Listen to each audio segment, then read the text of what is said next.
a good table, and Excel is a good random number generator.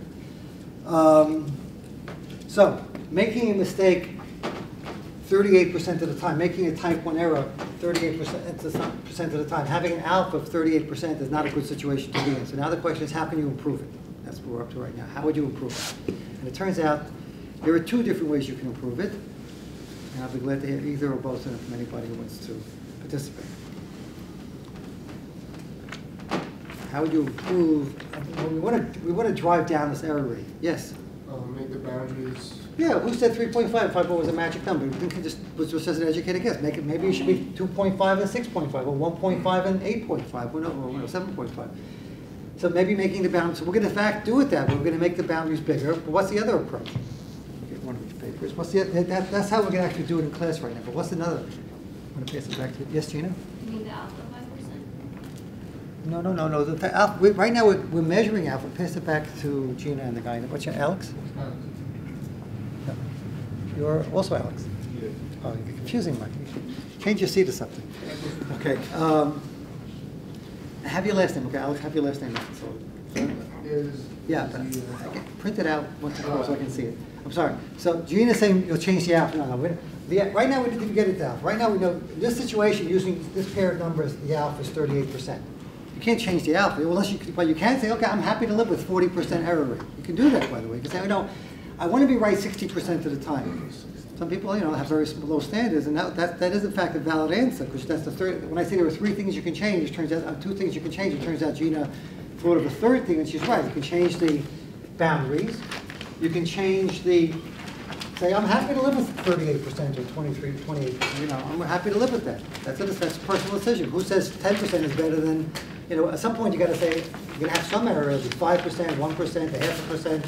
So Gina said I'm willing to live with 38%. So that's not really totally illogical or wrong. But what's the other method you can change? Yes? Increase the sample. Increase the sample. Who says we got to take a sample of 5? If we want to measure something more exactly, more precisely, with less mistakes, if we're not getting into it from mathematics, make the samples 50 instead of 5, or 500, or 5,000. It doesn't cost that much money to pull out random numbers, so you might as well take as many as you like. So increasing the sample size is perfectly, but we're not going to take that approach. A real-life statistician would try to juggle all these numbers and come up with the optimal sample size given the resources, etc.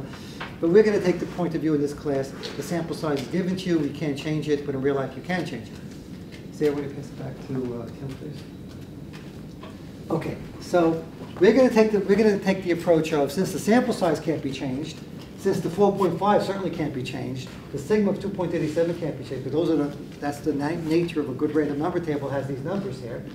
The only thing we can possibly change, which happens to be the homework I asked you to do, is to come up with another boundary, is to change the boundary. But before we do that, we know this boundary is messed up. Why? Because either 28% of the time or 38% of the time, you're getting a bad answer out of this boundary. So we've got to improve the boundary, and the logical thing to do, make it further apart, make it more generous to the A0, make it easier to accept the A0. By making it easier to accept the A0, by making the region bigger, you're making it harder to reject it. Again, one is simply the flip side of the other. So by making it easier to accept, you're making it harder to reject it. If it's hard to reject it, the chance of rejecting it goes down. So the chance of an error goes down. So we're going to make the boundary bigger. So before we do that, though, let's calculate the true alpha, not based on counting, which gives you every group of a different answer. Let's get the true alpha. And that calculation boils down to a review of Chapter 7. Because in Chapter 7, we learned how to calculate the probability of an average being here or there or wherever. So that's basically Chapter 7. So maybe we can fit it in over here in camera range. And in Chapter 7, we made 3 pictures. The first picture, this is, by the way, a good review of Chapter 7 if you want to look at Chapter 7 again. We started out with the population. In this case, we give the benefit of the doubt to the zeros, so the population should be an equal number of zeros and nines, zeros and nines, with a middle value of 4.5, and a sigma, which is the spread of 2.87. And if you take from this population a sample of 5 numbers and calculate an average, we know by the central limit theorem that those averages, if you did again a second time and a third time and a fourth time, like we did for the spinner side, we did it many, many times over and graphed them, the central limit theorem predicts, and experience predicts, and common sense predicts, you're going to get a bell-shaped curve. So this is called the sampling distribution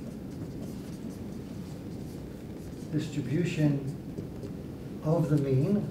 Repeat Chapter 7's terminology. And if the A0 totally is true, I'm going to keep giving the benefit of the doubt to A0, the average of these averages should be also 4.5. Let's put down a little X bar here. The average of the average is 4.5. And the sigma of the X bar, I mean, how the X bars deviate from the ideal number, because theoretically it should all be 4.5, but in reality they're going to differ. The amount of variation, which we call the standard error of the mean, is simply sigma over n, which in this case is 287 over square root of 5, which is 1.28. And the 1.28 can be physically placed right over there. So this we know happens to be the situation of X bars moving around or deviating from the idea of 4.5 if you did this many, many times over.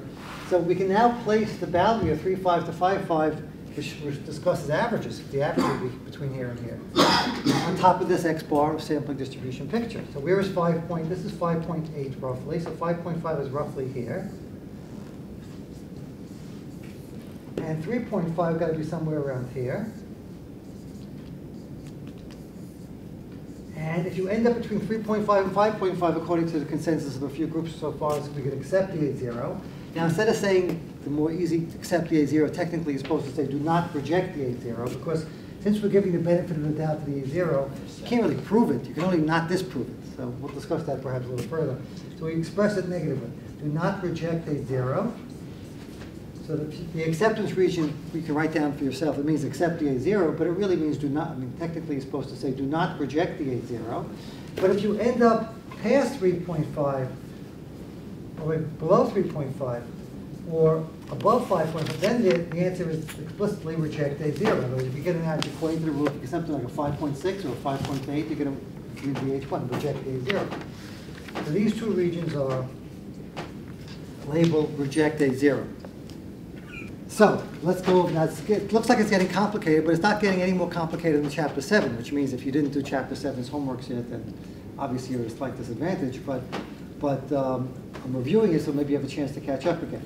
We're saying the following, that if we believe the A0 is true, then you can make the following set of predictions, that the population should be around 4.5, which means the sampling distribution, the sample of all the averages you could possibly take on samples of 5 numbers, should also, if you actually graph it, will come out to a bell-shaped curve with the middle value clustering around the ideal value of 4.5, and with the spread equal to this little formula of 1.28. So we can naturally now calculate how often you get reject A0 when the A0 is true. Well, what has to happen to reject A0?